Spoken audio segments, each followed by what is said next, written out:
Let's take a look at the baddest dog in the world right now. King Charles is the baddest dog in the world right now. Let's take a look at this one.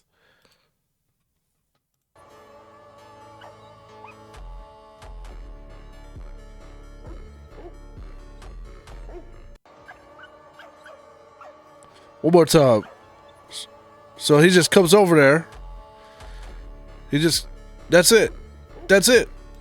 That's it. All he had to do was come over there and show his presence. That's it. That's it. All right. Well, it looks like the owner's trying to get this in control with some type of stick with a rope on it. They can't determine what's happening. It's like, get out of here.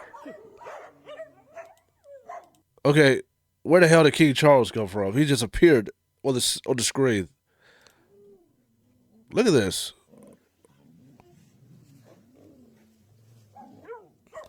You see how the other dog ran up too? Like, yeah. Like, yeah.